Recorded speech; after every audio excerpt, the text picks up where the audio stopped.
A fresh start. A new chapter. The kind of place where the shadows of my past couldn't follow. I just moved into my new house. The house wasn't much, a small, creaky old thing nestled at the edge of town, surrounded by overgrown trees and the distant hum of cicadas. But it was mine, or at least, it would be as long as I kept paying rent. The landlord seemed harmless enough, though a little off. His wiry frame and darting eyes gave the impression of someone carrying a secret too big for their shoulders. After handing me the keys, his grip lingered just a second too long, his face grave as he said, "One rule. Never open the basement door." I raised an eyebrow, half expecting him to laugh or explain himself. He didn't. "Why?" I asked, trying to keep my tone casual. "Don't," he said simply, before turning and leaving without another word. I brushed it off as eccentricity. Maybe he didn't want me snooping around his storage. I had my own baggage to unpack, literal and figurative. But as the days passed, the weight of his words clung to me, heavier than I wanted to admit. The house seemed too quiet. At first, it was comforting. A break from the chaos of my previous life. I spent my first day unpacking, setting up my furniture, and exploring the rooms. But every time I passed the basement door at the end of the hallway, I felt its presence, like it was watching me. I told myself it was just a door. Wood, hinges, and paint. Nothing more. But at night, the silence wasn't soothing anymore. It was oppressive. The kind of silence that makes you hyper-aware of every creak, every shift in the air. The kind that makes you question whether you're really alone. And then, on the third night, it began. A faint knock. I jolted awake, my heart pounding. The clock read 3 a.m. The knock came again, louder this time. I held my breath, straining to listen. Maybe it was the wind. Maybe some animal. But deep down, I knew better. The knocks turned to scratches, faint but deliberate, like something was testing the barrier between us. I stayed frozen in bed until dawn, too terrified to move. The whispers began the next night. I was in the kitchen, pouring a glass of water, when I heard it, so soft I almost convinced myself it was in my head. But it wasn't. It grew louder each night, faint voices blending into each other, their words just out of reach. The sound came from the basement. Always the basement. I tried to ignore it. Tried to sleep through it. But the whispers didn't stop. They became voices, and then, they said my name. On the fifth night, I couldn't take it anymore. The whispers were louder, almost frantic. I stood outside the basement door, my hand hovering over the handle. My breath came in short, sharp gasps. The voices stopped. The silence was worse. I should have walked away. I should have listened to the landlord. But instead, I turned the knob. It was locked. Relief flooded through me, followed by dread as the door rattled violently under my hand. Something was on the other side. Something that wanted to be out. The next night, the door was open. I stared into the darkness, gripping my flashlight so tightly my knuckles ached. I didn't open it. I didn't even have the key. But the door stood ajar, waiting. The air grew colder with each step I took down the creaking stairs. The whispers surrounded me, echoing off the walls, twisting into laughter. At the bottom, the beam of my flashlight landed on a figure. Tall. Hunched. Eyes like empty voids.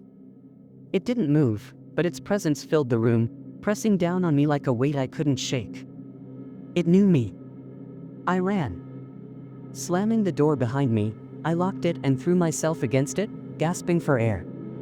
But it didn't matter. The whispers were everywhere now, inside the walls, in the air, in my head. They didn't stop, even when I screamed, even when I begged. It wasn't just in the basement anymore.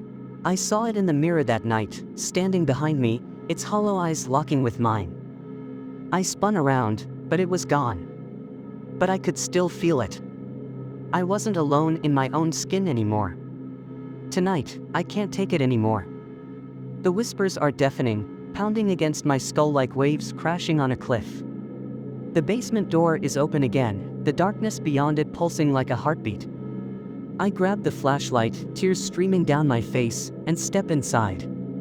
The laughter is louder now, a cacophony of voices pulling me deeper. The figure waits at the bottom, its twisted form more vivid than before. And then, it speaks. "You let me in. Now, let me out." The flashlight flickers, plunging me into darkness. And I realize, the door was closed. Never meant to keep me out. It was meant to keep it in. But now, it's free. And it's inside me. The suffocating silence envelopes me, but my breath comes in short, panicked gasps. I press my ear against the door, hoping to hear something, anything, beyond it. Nothing. My flashlight flickers again, and the whispers creep back, faint and mocking. I was trapped, and every instinct told me I wouldn't leave alive. But I couldn't just give up. There had to be a way out.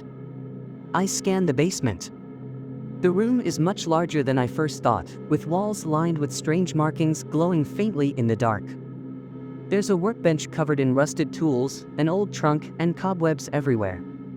The air feels thick, heavy with an unnatural tension. The whispers grow louder, circling me, as though testing my resolve. If this thing thought it could break me, it was wrong. I approach the workbench, trembling, and see an ancient, leather-bound journal. The pages are filled with cryptic symbols and sketches of the shadowy figure. One page stands out, a rough map of the basement with a mark labeled exit. But it doesn't make sense. There's no visible door where the map indicates.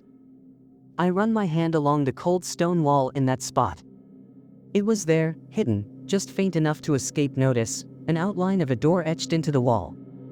The whispers rise sharply as though protesting my discovery. Suddenly, the figure reappears, standing across the room.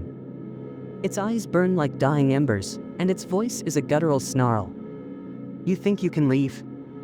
You think you can defy me?" The air grows colder. My breath fogs up, and frost forms on the walls. I grip the flashlight tighter, heart pounding. I didn't respond. I didn't have to. I just needed to move. I grab a crowbar from the workbench and strike the wall where the door outline is faintly visible. The stone cracks slightly but holds firm. The whispers shift into deafening roars, and the room begins to shake violently. The figure is moving closer, its form distorting and bending unnaturally as it approaches. I keep striking the wall, ignoring the cold sweat dripping down my face and the overwhelming noise. A crack forms, and the faint glow behind the wall intensifies. The figure lunges, but I dive to the side, narrowly avoiding its grasp. It screams, an ear-piercing sound that rattles my skull. It didn't want me to escape. It was furious now, desperate to stop me. With one final strike, the hidden door bursts open, revealing a dark, narrow tunnel. I don't think, I just run. The figure howls behind me, its voice echoing down the tunnel as I stumble forward. The walls pulse with faint, otherworldly light, and strange symbols seem to shift and writhe as I pass. My flashlight flickers again but holds. Suddenly, the tunnel begins to collapse. Rocks fall, blocking parts of the path, and the ground feels unstable beneath my feet. The whispers are in my head now, urging me to turn back, to give in. But I keep running, my lungs burning, my legs shaking. Every step felt like it could be my last, but I couldn't stop. Not now. Finally, I see a faint light at the end of the tunnel, a small, rusted hatch barely large enough to crawl through. I scramble toward it, clawing at the edges to pull myself up. Just as I'm halfway through, a shadowy hand grabs my ankle, icy and unrelenting. I screamed, kicking wildly, my foot connecting with something solid. For the first time, the figure let out a sound of pain. It faltered, and I seized the moment. I pull myself through the hatch, slamming it shut behind me.